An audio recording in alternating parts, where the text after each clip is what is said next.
ഏറ്റവും സങ്കടകരമായിട്ടുള്ള കാര്യം 9 കുഞ്ഞുങ്ങൾക്ക് ജീവൻ നഷ്ടമായിട്ടുണ്ട്, കുട്ടികൾക്ക് ജീവൻ നഷ്ടമായിട്ടുണ്ട് എന്നുള്ളതാണ്. അതിൽ 1.5 വയസ്സ് മാത്രം പ്രായമുള്ള കുഞ്ഞും ഉൾപ്പെടുന്നു എന്നുള്ളതാണ് അതിന്റെ കണ്ണീർ കാഴ്ചയായി മാറുന്നത്. കരൂർ ദുരന്തത്തിൽ ജീവൻ നഷ്ടമായവരുടെ ഓരോ വീടുകളും അവിടെ പ്രതികരണങ്ങളും ഒക്കെ നമ്മളെ അത്രമേൽ അത് ആഴത്തിൽ മുറിവേൽപ്പിക്കുന്നതാണ്. വടിവേൽ നഗർ സ്വദേശി ദുർവേഷാണ് മരിച്ച 1.5 വയസ്സുകാരൻ. ദുർവേഷിന്റെ വീട്ടിൽ നിന്നും അരുൺ അമൃതനാഥ് തയ്യാറാക്കിയ റിപ്പോർട്ടിലേക്ക്.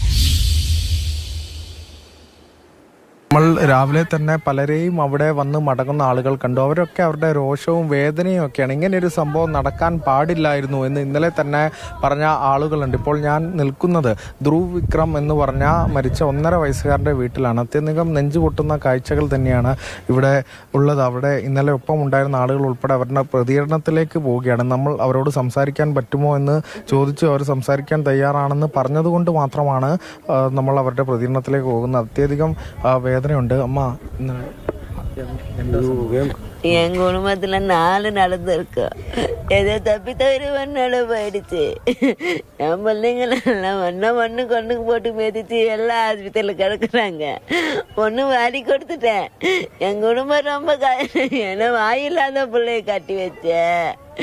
அது போல அடுத்தவங்க கொடுத்தா என்ன நாசமாயிருமென்று நான் எடுத்தேன், நான் வளர்த்தேன், நான் பார்த்துக்கிட்டு இருக்கிறேன். அந்த பையன் இவன் திடீர்னு இந்த மாதிரி ஆகுன்னு இந்த கூட்டத்தில் போய் அந்த பழி வந்து கொண்டாந்துட்டாங்களே. என் பேரன என் பேரனை கொண்டுட்டாங்களே. எனக்கு என்ன வரும் இப்ப திருப்பி வருமா என் பேர?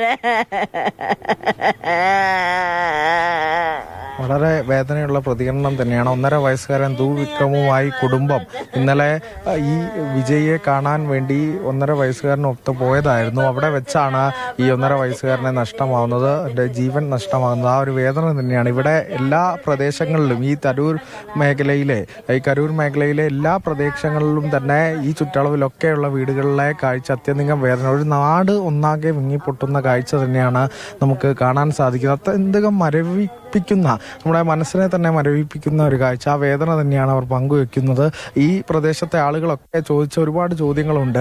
അവിടെ ഈ ആൾക്കൂട്ടത്തെ കണ്ട് അവിടെ നിന്ന് മടങ്ങിപ്പോയ ആളുകളുണ്ട്. അപ്പോൾ എങ്ങനെയാണ് ഇത്തരം ഒരു പരിപാടിക്ക് അനുമതി കൊടുക്കുന്നത്, അല്ലെങ്കിൽ ഇത്തരം 10,000 പേർക്കെങ്കിലും അനുമതി കൊടുക്കാൻ എങ്ങനെ സാധ്യമാകും എന്നൊക്കെ ആളുകൾ നേരത്തെ ചോദിക്കുന്നുണ്ട്. അതിനിടയിൽ കൂടിയാണ് ഈ വേദനയുള്ള കാഴ്ചകൾ കാണുന്നത്. ധ്രുവിപ്പിക്കുന്ന കാഴ്ചയാണ് ധ്രുവ് വിക്രമത്തിന്റെ വീട്ടിൽ നിന്നും ഉണ്ടാകുന്നത്. ധ്രുവ് ഉൾപ്പെടെ 1.5 വയസ്സുള്ള കുഞ്ഞാണ്. ആ കുഞ്ഞിനെ അടക്കം എളിയിലേന്തി പോയിട്ടുണ്ടെങ്കിൽ അത് വിജയോടുള്ള സ്നേഹവും വിജയോടുള്ള ആരാധനയുമായിട്ട് പോയ ആളുകളാണ്. അപ്പോഴും വിജയ്ക്കെതിരെ ഇപ്പോഴും കേസെടുത്തിട്ടില്ല. ഇത്തരത്തിലൊരു ദുരന്തം നടന്നതിന് പിന്നാലെ എന്നുള്ള കാര്യവും ഓർക്കേണ്ടതുണ്ട്.